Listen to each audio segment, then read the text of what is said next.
What if अगर क्या होता गोकू और चीची का तीसरा बेटा होता, तो जिससे कारण अल्टरनेटेड टाइमलाइन की स्टोरी में क्या चेंजेस होते हैं। इसके बाद इस स्टोरी लाइन को जानता है और स्टोरी की स्टार्टिंग में हमें किसी की वॉइस आती है जो बता रहा होता है। ये कहानी बू सागा के बाद की है। गोकू ने पृथ्वी को बचाया और एक बार फिर अपने परिवार से मिल गया। उसने और चीची ने प्रेम किया और चीची फिर से गर्भवती हो गई। हालांकि ये कहानी गोकू के बेटे गोहान के बारे में है। तो बहुत बातें हो गई। चलिए अब उस हिस्से पर आते हैं जब गोहान का जन्म हुआ। गोकू के घर पर रात के 9 बजे अस्पताल से छुट्टी मिलने के बाद। ये बिल्कुल अपने पिता गोकू जैसा दिखता है। जब गोकू छोटा था, बुल्मा ने मुस्कुराते हुए कहा। वो उस नवजात शिशु को देख रही थी जिसे उसकी सहेली चीची अपनी बाहों में लिए प्यार से सहला रही थी। मुझे पता है, चीची ने भी मुस्कुराते हुए कहा। मैं अब और इंतजार नहीं कर सकती कि गोकू अपने इस नए छोटे बेटे को देखे। वो बच्चा बिल्कुल गोकू जैसा दिखता था। वैसे ही काले नुकीले बाल, वैसे ही ऊपर की ओर उठी हुई नाक और सांवली त्वचा। बस एक ही फर्क था, उस बच्चे की आंखें गहरे नीले रंग की थीं, समुद्र जैसी, जो अभी बंद थीं क्योंकि वो सो रहा था। बच्चा सफेद सूती कपड़े में लिपटा हुआ था और उसकी पूंछ, जो इस बात का संकेत है कि वो एक सायान है, उसके शरीर के चारों ओर लिपटी हुई थी। जब गोकू और जी फाइटर्स दुनिया को बचाने के बाद वापस लौटे, तो वे चीची की गोद में एक प्यारे से बेटे को देखकर हैरान रह गए। गोकू तो सबसे ज्यादा हैरान और खुश था। उसके परिवार में एक और शक्तिशाली सायान आ गया था। बहुत बढ़िया, अब मेरा एक और छोटा भाई है, गोहान ने मुस्कुराते हुए कहा। वो बच्चे को और करीब से देखने लगा, लेकिन उसकी माँ ने उसे वहां से हटा दिया। कम से कम अब मैं सबसे छोटा तो नहीं रहा, गोतेन ने राहत की सांस लेते हुए कहा। लेकिन तुम अब भी मम्मी के लाडले ही हो, गोहान ने गोतेन को चिढ़ाते हुए कहा। अरे, गोतेन ने विरोध किया। अरे मैं तो बस मजाक कर रहा था भाई, गोहान ने अपने दांत दिखाते हुए मुस्कुराकर जवाब दिया और प्यार से गोतेन के बालों को बिखेर दिया। गोकू, हम इसका नाम क्या रखेंगे? चीची ने अपने पति से पूछा। गोकू ने उससे बच्चा ले लिया और उसे पिता की तरह प्यार से गोद में उठा लिया। गोकू ने मुस्कुराते हुए कहा, हम इसका नाम गोसान रखेंगे। फिर अचानक बच्चे ने अपनी आंखें खोली, अपने पिता को ध्यान से देखा और उन पर मुस्कुराया। मुझे लगता है कि उसे अपना नाम पसंद आया, पिकोलो ने मुस्कुराते हुए कहा। हाँ, मुझे लगता है कि गोसान नाम उस पर खूब जचता है, जिससे सब लोग हंस पड़े। यहाँ तक कि वेजिटा के चेहरे पर भी हल्की सी मुस्कान आ गई। गोकू ने अपने बेटे के पैरों में गुदगुदी करते हुए कहा, जब मेरा बेटा गोसान बड़ा होगा तो वो अब तक का सबसे बेहतरीन योद्धा बनेगा, जिससे बच्चा हंस पड़ा। गोसान, जिसकी उम्र अब 8 साल की है, कैप्सूल कॉर्प्स की लैब में गोकू के साथ ट्रेनिंग कर रहा है। इस लैब का इस्तेमाल करने की इजाजत वेजिटा की पत्नी बुल्मा ने उन्हें दी थी। गोसान, मैं चाहता हूं कि मैंने तुम्हें जो कुछ भी सिखाया है, तुम उसे बहुत गंभीरता से लो।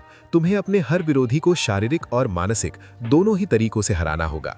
ठीक है पिताजी, गोसान ने ट्रेनिंग के लिए तैयार होते हुए कहा। अब गोसान 8 साल का हो चुका था। वो कद में छोटा था और उसके शरीर पर अभी भी बचपन की थोड़ी बहुत चर्बी बाकी थी। उसने एक ग्रे रंग की टी-शर्ट और काली पतलून पहन रखी थी और उसकी पीठ पर उसके पिता का डंडा नोयांगबो बंधा हुआ था। गोकू हल्का सा मुस्कुराया। ठीक है मेरे बेटे, मजे करने की कोशिश करना, तुम्हारी ट्रेनिंग शुरू होती है अब।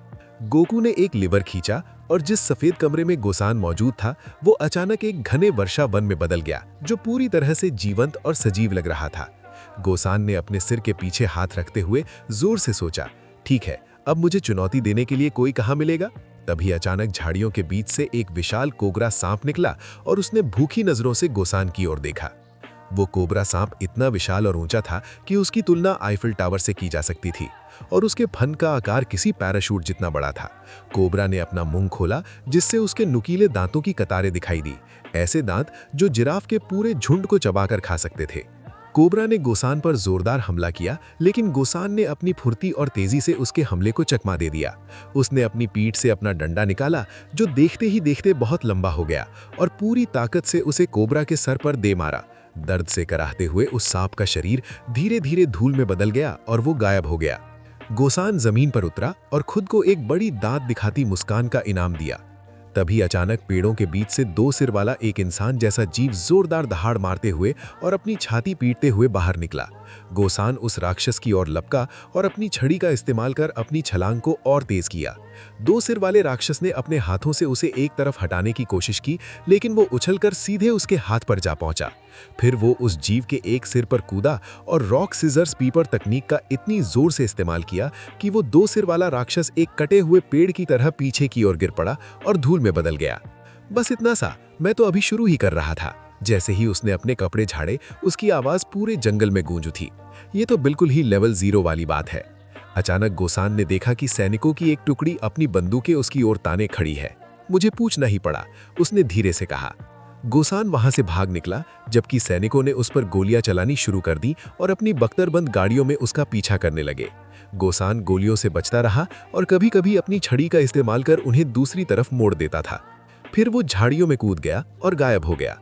सेना के कमांडर ने अपने सैनिकों को उस इलाके में तलाशी लेने का हुक्म दिया, लेकिन उन्हें गोसान को ढूंढने में कोई खास सफलता नहीं मिली। गोसान बड़ी होशियारी से सैनिकों की हरकतों पर नजर रखे हुए था।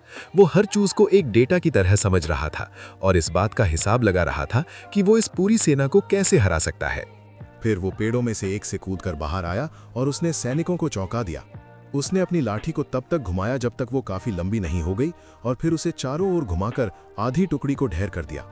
इसके बाद वो बाकी सैनिकों से आमने सामने की लड़ाई में भिड़ गया।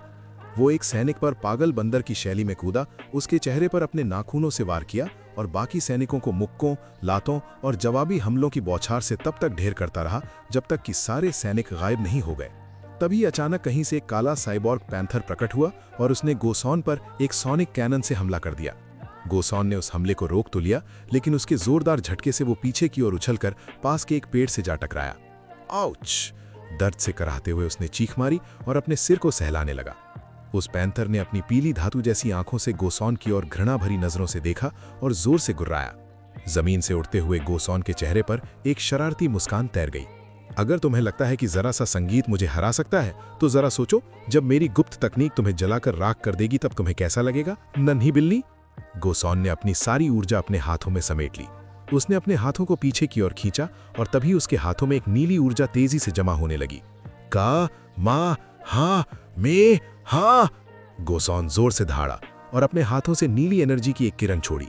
पैंथर भी अपने हमले के लिए तैयार हो गया। उसने अपना मुंह खोला और हरे रंग की एनर्जी की एक किरण छोड़ी। दोनों एनर्जी किरणें जल्द ही आपस में टकरा गईं और एक दूसरे को खत्म करने की कोशिश करने लगी।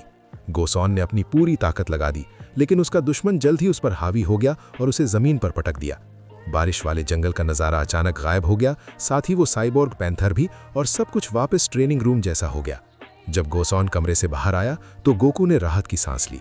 तुमने काफी अच्छा किया, लेकिन अभी भी उतना अच्छा नहीं, उसके पिता ने कहा और उसे चेहरा पहुंचने के लिए एक तौलिया दिया। 10 में से 5 नंबर। अरे पापा, मैंने उस बड़े कोबरा को तो मार गिराया था और उन 2 सिर वाले राक्षसों को भी। कम से कम 7 नंबर तो मिलने ही चाहिए थे, गोसॉन ने शिकायत की। ठीक है, तुमने सैनिकों की पूरी टुकड़ी को अपनी होशियारी से हरा दिया, ये तो मैं मानता हूं, लेकिन मैं तुम्हें ये समझाना चाहता हूं कि अगर तुम्हें साइबॉर्ग पैंथर जैसे खतरनाक दुश्मन को हराना है तो तुम्हें और भी ज्यादा कड़ी ट्रेनिंग करनी होगी, गोकू ने मुस्कुराते हुए कहा। छी, मुझे याद मत दिलाओ, गोसॉन बड़बड़ाया और तौलिए से अपना चेहरा पहुंचने लगा। अचानक कमरे में एक अलार्म बज उठा और बुल्मा अपनी लाल ड्रेस के ऊपर लैब कोट पहने हुए ट्रेनिंग रूम में दाखिल हुई। तुम्हारी ट्रेनिंग में रुकावट डालने के लिए माफ करना गोकू, लेकिन अभी अभी खबर आई है कि पेंगुइन सिटी पर एक बहुत बड़े ब्लॉब मॉन्स्टर ने हमला कर दिया है, जो यहाँ से बस कुछ ही मील दूर है। फिर से? गोकू ने पूछा। बुल्मा ने सिर हिलाकर हाँ में जवाब दिया। ठीक है, वेजिटा और बाकियों को बुलाओ। अभी करती हूँ, बुल्मा ने कहा और अपना फोन निकालकर कुछ बटन दबाने के बाद कमरे से बाहर चली गई। गोकू अपना नीला सायन कवच लेने चला गया। क्या मैं भी आपके साथ चल सकता हूँ पापा? गोसॉन ने गोकू से पूछा, जो बस हल्का सा मुस्कुराया। मुझे भी अपनी काबिलियत को निखारने के लिए थोड़ी बहुत लड़ाई झगड़े की जरूरत है, आप जानते हैं ना, गोसॉन ने मुस्कुराते हुए कहा। गोसॉन मुस्कुराया, लेकिन उसने अपना सिर हिलाकर मना कर दिया। माफ करना गोसॉन, लेकिन मैंने तुम्हारी माँ से वादा किया है कि ट्रेनिंग के ठीक बाद मैं तुम्हें घर वापस ले आऊंगा ताकि तुम अपनी पढ़ाई कर सको। अरे यार, क्या मुझे सच में जाना पड़ेगा? गोसॉन ने निराश होकर कराहते हुए कहा। क्या मैं आज की पढ़ाई छोड़ नहीं सकता? तुम कोशिश तो कर सकते हो, लेकिन तुम्हें पता है ना कि जब तुम्हारी माँ गुस्सा होती है तो क्या होता है? उसके पिता ने उसे याद दिलाया। नहीं, मैं ये रिस्क नहीं ले सकता बेटे। लेकिन गोहान और गोतेन को तो शामिल होने की इजाजत है, तो ये तो नाइंसाफी है, गोसॉन ने विरोध किया। गोकू ने घबराकर अपना माथा मला। अरे गोसॉन, मैं समझता हूं कि तुम्हें कैसा लग रहा है, लेकिन तुम्हें इस मामले में मुझ पर भरोसा करना होगा, ठीक है? जब से मैं और वेजिटा ने किड बू को हराया है, तुम्हारी माँ चीची को लगता है कि मुझे तुम्हें लड़ाई की ट्रेनिंग देना छोड़ देना चाहिए, क्योंकि अब दुनिया में शांति है और कोई बड़ा विलन भी नहीं है। मैं इस बात से सहमत नहीं था और तुम्हें तो पूरी कहानी पता ही है।